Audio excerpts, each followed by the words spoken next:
Trophy বলতে শুধুমাত্র গত মরশুমের সুপার কাপ, তাছাড়া কোনো বড় ট্রফি ঘরে তুলতে পারেনি লাল হলুদ ব্রিগেড। ডুরান্ড কাপের ফাইনালে উঠলেও মোহনবাগানের কাছে হারতে হয় লাল হলুদ ব্রিগেডকে। অন্যদিকে গত মরশুমের আইএসএলে সাময়িক ভালো খেললেও শেষ পর্যন্ত ভালো খেলে যেতে পারেনি কোয়াদ্রাতের ছেলেরা।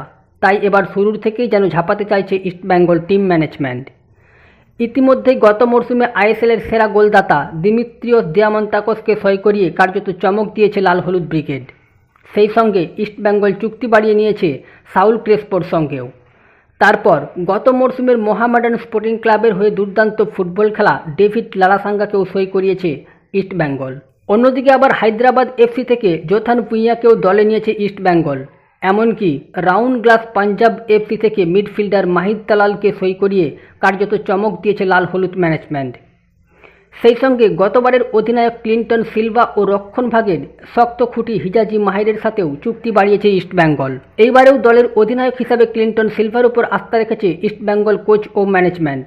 নতুন মরশুমের দলকে কেমন পরিচালনা করে ক্লিন্টন, সেই দিকেই নজর লাল হলুদ সমর্থকদের। তো ফ্রেন্ডস, ইস্টবেঙ্গলের নতুন মরশুমের জন্য বাকি কারা দলে আসলো বা লাল হলুদ ব্রিগেড কেমন দল গঠন করলো, সমস্ত কিছু জানতে অবশ্যই আমাদের চ্যানেলটা সাবস্ক্রাইব করে আমাদের সঙ্গে থাকুন।